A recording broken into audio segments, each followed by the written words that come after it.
Good afternoon and welcome to today's New York Foreign Press Center briefing. My name is Daphne Stavropoulos and I'm today's moderator.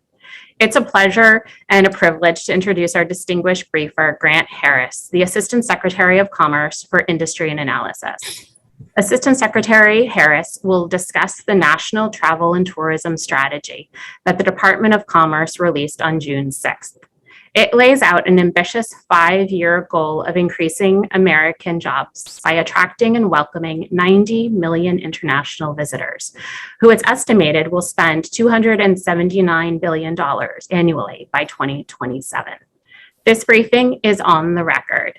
If you've not had the opportunity to do so, please go ahead and put your full name and your media outlet so they appear on the screen. And following the Assistant Secretary's remarks, I'll open the floor for questions. And with that, it's a pleasure to turn the floor over to Assistant Secretary Harris. Thank you. Welcome. Thank you, Daphne. Thank you to my colleagues from the U.S. government who helped arrange this. I'm really excited to have this conversation and speak to you all about the National Travel and Tourism Strategy that was announced last month. So thank you for this opportunity. I want to talk about the strategy and the state of travel and tourism, the industry. There's a Tourism Policy Council that connects all of our departments and agencies across the U.S. government, and it's chaired by the Commerce Secretary, Gina Raimondo. This brings a whole of government focus to our efforts on travel and tourism, and it was this body that created the new strategy that was referenced. And the idea is to focus on increasing American jobs and growing the economy through travel, tourism, and outdoor recreation. We believe that this strategy is going to create a more robust and sustainable industry moving forward, which is a priority for the Biden-Harris administration. We owe great thanks in developing the strategy to industry and to many stakeholders who provided a lot of comments, a lot of ideas, and a lot of recommendations. This includes the U.S. Travel and Tourism Advisory Board and many stakeholders with whom we consulted in recent months in anticipation of creating this strategy. So it's really informed by broad and extensive consultation, not just within the government, but across industry and with a diverse range of stakeholders. For context, more than 2 years ago, COVID-19 forced an economic shutdown across the nation and the world, and that hit travel and tourism particularly hard. The industry is still working to recover. In 2019, 79.4 million visitors came to the United States. That number fell to 19.2 million in 2020. So a drop from 79.4 million to 19.2 million, a precipitous decline. The administration's robust vaccine rollout efforts and effective travel policies, including a recent decision to eliminate pre-departure testing, have helped U.S. tourism start to rebound. But we have a lot of work to do to return all segments of tourism in the United States to pre-pandemic levels and to grow beyond those levels as well. Let's talk a little bit more specifically about what the strategy does. As Daphne mentioned, it's got an ambitious goal of reaching 90 million international visitors by 2027. And we hope that that will come with an estimated spend of $279 billion annually. This goal is based, again, on recommendations, including from the Travel and Tourism Advisory Board. It's an ambitious one that would support a lot of American jobs and welcome a lot of international visitors to this great country. The strategy is centered on 4 pillars. The first pillar is to promote the United States as a travel destination. The second is to facilitate travel to and within the United States. The third, ensure diverse, inclusive, and accessible travel experiences. And the fourth is foster resilient and sustainable travel and tourism. We recognize in putting forward this strategy that the recovery of the travel and tourism industry has been uneven. Some regions and market segments in the United States, including business travel, will need more help to bounce back. I want to talk for a moment about some of our objectives in implementing this strategy. We believe that as we improve travel, tourism, and outdoor recreation across the United States, that a few of these key elements of the strategy will be incredibly important. This strategy will, for instance, showcase tourism offerings across the United States. It will help state, local, and tribal governments identify opportunities to access funding, to have resources for technical assistance, to plan and build, market, and manage sustainable tourism economies. It will also help streamline the entry process to the United States. The responsible entities for that are primarily the Department of State and the Department of Homeland Security. It will support travel and tourism workers' access to childcare, reliable transportation, and help us create career pathways, especially for people of color and for women. And as we work to build a stronger travel and tourism and outdoor recreation sector, we want to do so in a sustainable way that makes it more resilient and reduces its contribution to the climate crisis. And in our consultations with companies and the industry, we think that adopting these mitigation measures will be good for their bottom lines and for their profits as well. In advancing these goals, as I mentioned before, it's been a very collaborative process, and it will continue to be.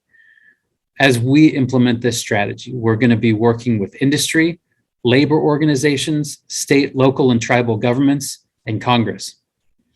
We also want to work with our foreign partners, of course, and we want to think creatively and be innovative about how we help this sector grow. There are a few other things that I wanted to mention in addition to the strategy to give more context to the work that we're doing in this space. We're working with Brand USA, which is a public-private partnership that helps to market the United States as a travel destination and provides products and offerings that are meant to encourage visitation to the United States and help visitors find the right tourism products for them. This work will continue and will be all the more important as we try to highlight a diverse array of products across the United States, including those in and connected with underrepresented communities. This is building on ongoing work by the Biden-Harris administration that seeks to revitalize the travel and tourism industry. And I wanted to mention a few examples of that too. The Commerce Department's Economic Development Administration is distributing grants. They've distributed $510 million in formula funding to states and territories in the District of Columbia. And these are all supporting travel and tourism and outdoor recreation. This is thanks to Congress and the American Rescue Plan Act of 2021. The Economic Development Administration is also now in the process of announcing competitive funding. They'll be issuing $240 million total in competitive grants, and they have announced so far a little bit over $90 million of that amount. This is a place where the administration has been incredibly focused on current needs, especially coming out of the pandemic, and where Congress has been an incredible partner in allocating these funds, appropriating them so that we can work together to provide tourism economies and important partners the resources that they need when they need it most. To give a few examples, these types of funds have gone to marketing grants in some states to boost tourism to rural communities. Elsewhere, for instance, in Florida, these funds are being used to support marketing campaigns, which include international digital marketing so that we're promoting online content in foreign countries.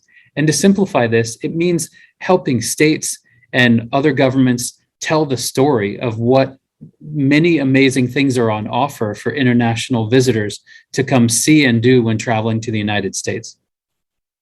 I wanted to mention as well, before closing out and taking your questions, we have a very important office within the Department of Commerce called the National Travel and Tourism Office, which puts out vital data and statistics to the industry. And those are used for the industry's purposes to inform their private sector decision-making and their planning. This group is also responsible for many of the great policy ideas and the analysis that goes into things like this strategy. And they work day in and day out to enhance the international competitiveness of the US travel and tourism industry. I would say in closing we are really focused on a widespread recovery in the travel and tourism industry. It's going to take a lot of work across our government and with Congress and with stakeholders. And based on that, we think that we will be really well placed to tell a very compelling and strong story about the many offerings and tourism products across this great and diverse country. We hope to see a massive increase in international visitors. And with that, I'd welcome any questions. Thank you. Thank you so much for those opening remarks. We will take a few questions.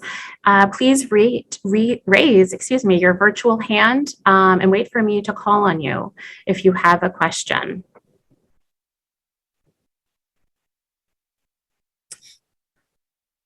Okay, I see Alexei. Go ahead, Alexei. Hello to everyone. Mr. Harris, the question is regarding visa policy. Citizens of many countries for entering to the United States for tourism purpose too, the visa are obligatory. So how you plan to achieve the goal if for example, the nearest closest slots in the US Embassy and consulates worldwide for the interview or submission of the application for visa is like January, February, March 2024. So it's a long time of the waiting without any guarantee that the visa will be issued or the interview will be not postponed. Alexei, can you please just state your full name and your outlet for the transcript? My name is Alexei Osipov, and I am the US correspondent of Israeli Novosti Nedeli. Thank you, Alexei. It's a great question. And we're thinking very hard about how we can get visa wait times down. One of the effects of the pandemic, as it hit the globe very hard, it also hit our embassies and our consulates hard and caused a lot of closures. And as they are reopening, it's caused wait times that are much higher than what we would hope for. We're working with the State Department and with others in the US government to think about how those numbers can be decreased. The State Department is very focused on this, and their consular affairs and their colleagues are looking at what can be done. They're an important partner in implementing this strategy. This is going to be something that we want to continue to work on so that we are facilitating travel to and within the United States, just as our stated goal is, and something that we want to see progress on going forward. Thank you. Thank you, Alexei. I'm also happy to connect you with the Bureau of Consular Affairs at the State Department for any follow-up questions. The next question will go to Alex. Alex, please go ahead and introduce yourself, name and outlet. Yes, definitely. Thank you so much. This is Alex Rafoğlu from Tran News Agency of Azerbaijan. Assistant Secretary Harris, thank you for the update on this topic. I have a very quick question. You mentioned a number of reasons, particularly the first reason comes to our mind is COVID, why those numbers came down during the past couple of years. But looking forward, do you think the war that's going on in Europe, launched by Russia, is or has been affecting this issue at all? And is this something you are looking at? And another question about the status of work and travel program. Have you relaunched it fully in full capacity? Are you considering to increase, if I'm not mistaken, there's some quotes for some, towards some countries, Central Asian, South Caucasian countries. Are you planning to increase a number of people that might be able to take advantage of this program? Thank you so much again. Thank you. I think it was a connection issue, but on the second part of the question, what program did you reference? It cut out for just a moment. Could you please repeat that? Yeah, my apologies. It's about the work and travel program. It's very the work and travel program. Yes. Very famous in my part of the world, but yes. Thanks so much. Okay, thank you. Thank you for those questions. In terms of Russia's aggression in the Ukraine and the war that they've started, I'm not aware of a direct link to visa wait times or travel and tourism as we're talking about it in the context of this national travel and tourism strategy. Of course, though, this has caused energy prices to spike. It's worsened inflation. It's caused dramatic problems around the globe, in addition to the loss of human life and the suffering. And this administration has been seized with doing everything possible to try to bring an end to that war. In terms of the more specific question on visas, this is part of the conversation. And I'm hearing this a lot from industry. I continue to meet very regularly with important industry associations and corporations and small businesses as well in this space. And they're hearing that the visa issue is multifaceted. It's tourism visas, but it's also the J-1s, it's the worker programs. It is a multi-sided issue of thinking about how executives can travel, how tourists can travel, how the workforce is supported. So I would say, to take a step back, what we're hearing a lot from industry and what we're focused on are addressing visa wait times and thinking about the workforce for the industry to make sure that the current needs are met, and that there's a pipeline going forward of great people ready to go, wanting to be in this industry and having the career pathways to do so. Thank you. Thank you so much. The next question came in through the chat, and I will read it aloud. It came in from Dong Hui Yu, from the China Review News Agency of Hong Kong. The journalist wants to know if Chinese tourists are important parts of the international tourism for the United States, but because of the pandemic and the deteriorating relationship, the two-way tourism between China and the United States was interrupted. Are there certain plans to resume tourism between the two countries, and are you talking to your Chinese counterparts to recover it? Great. For this question, the Chinese government has so much influence and direction with respect to where its citizens are traveling that it's really a question more for Beijing to understand what they're looking for going forward. We in the past have helped, and our industry has had important partnerships with China to facilitate travel for Chinese tourists. If and when this is appropriate, as in the days ahead, we're open to having these conversations again. But I think the Chinese government needs to signal more of its intention in light of the pandemic and its views as to the future for Chinese travel. The next question goes to David Smith.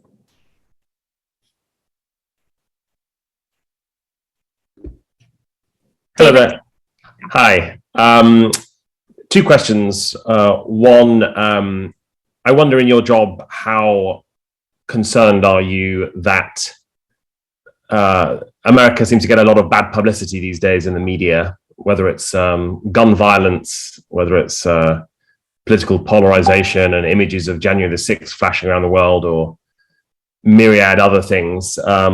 Is there any evidence that that is putting some international tourists off visiting? And second, maybe on a happier note, just out of curiosity, my assumption would be that lots of international tourists think first of New York, maybe Hollywood, maybe Florida for the sunshine. To what extent are you working on encouraging tourists to look elsewhere, to, that dreaded phrase, so-called flyover states? Are there efforts to kind of boost the popularity of, whether it's Detroit, whether it's Colorado, other places?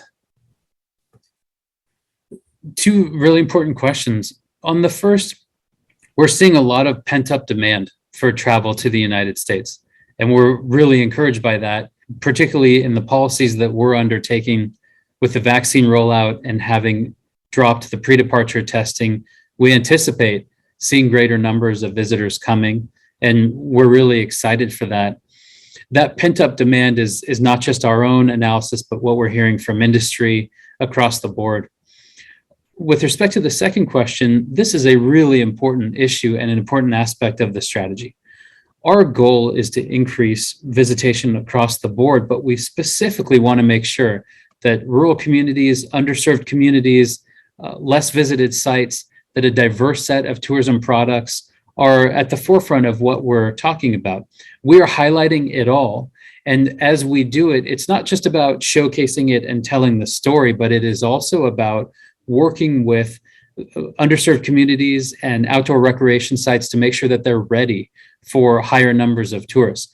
That can mean a lot of different things. So an example would be working with a local tourism economy or a gateway community, say nearby a federal park or nearby a really popular, or what could be a popular site, and thinking about community-based management tactics and techniques and best practices. We have a variety of different grants, including the EDA, Economic Development Administration grants that I mentioned. Some of those are geared towards outdoor recreation in particular. We work with industry and coalitions for messaging on how to sustainably support these types of communities and support these products.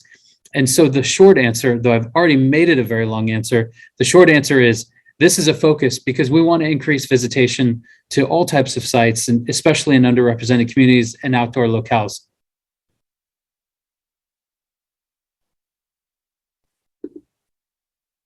Thank you so much. The next question will go to Pearl. Pearl, please go ahead. Thank you so much, Daphne, for this opportunity. And Mr. Harris, it's a pleasure to talk to you and hear what you've been sharing. My concern is somewhat similar to what David was talking about, but maybe with a slightly different approach. So not everywhere out there in reports, in media, and I'm speaking from an African audience's perspective, is the sentiment pro-America. And so my question to you would be, even before COVID, even maybe the Obama, as far back as maybe 5-7 years ago, we saw a lot of traffic of US tourists to the African continent. But at the moment, given COVID restrictions, given the pulling back of some of your consular service within the State Department and so on, where is that flow also from the African continent to the US? Because the US is not it's not the cheapest destination for some of the tourists.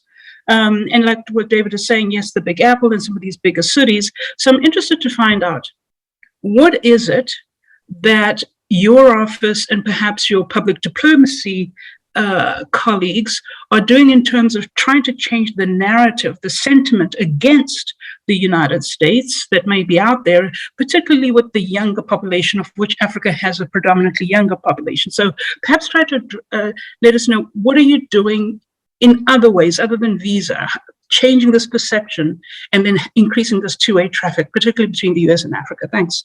Pearl, please just state your name and your media outlet for the Oh, sure, of course. My name is Pearl Matibe, and Power FM 98.7 out of South Africa. Thanks. Great. We want to welcome as many African visitors as possible, same from any region across the globe. But I would say with respect to Africa in particular, in your question, one of the amazing things, the many amazing things that we are able to showcase about the United States is that the offerings are so diverse. And it includes many different price points. It includes many different interests and preferences that can be accommodated, whether it's more rural or urban or outdoor or less populated or less traveled to. There are a lot of different ways to experience the United States. And we're trying to tell that story as effectively as possible. We've been analyzing the data as much as possible. We've been talking with international partners, talking to industry, and working with Brand USA, as I mentioned, which is really a key element of doing that. They're being very creative on social media and elsewhere to try to highlight individual stories of influencers out and about in less traveled to destinations, of thinking about the many different things that are on offer. You're right, especially as you're talking about the continent of Africa, and we're well aware, Africa will be a quarter of the globe's population by 2050. It's a fast-growing, young, dynamic population. It's exactly the type of population we want to engage with, and we want to be thoughtful about welcoming as many visitors to the United States as possible. We are very short on time. I see one hand raised, and this might be it. Jan, can you introduce yourself and your outlet, please, and ask your question? Yes, thank you. Yan Jin with Kiting Magazine. My question is, you talk about there's a lot of pent-up demands, And actually, when you travel, there's a lot of costs, especially the June inflation number just came out and it soared to the new high. So can you explain how inflation is going to impact the tourism? Is this your concern? Thank you. Thank you. Inflation is a top priority of President Biden and his administration. And we know, for instance, that this is hurting American families, and he's seized with doing all that the administration can. When it comes to international travel, as I was explaining, we're seeing a lot of pent-up demand and a lot of desire to travel to the United States, and we're really hopeful that these numbers will continue to pick up. As I was mentioning also, there are a lot of different products, places to visit, price points, ways to travel around the country. So we're still hopeful that we can meet this ambitious number over the next 5 years, and we're going to keep doing everything that we can to welcome visitors and hit that goal. So being respectful of your schedule, and I think we're out of time. We appreciate you joining us today, Assistant Secretary Harris. Thank you for the time. Thank you to all the journalists who joined us. Today's briefing was on the record, and we will post a transcript, and I will email it to all the participants as well at the end of the day. Thank you, and good afternoon. Thank you so much, everyone.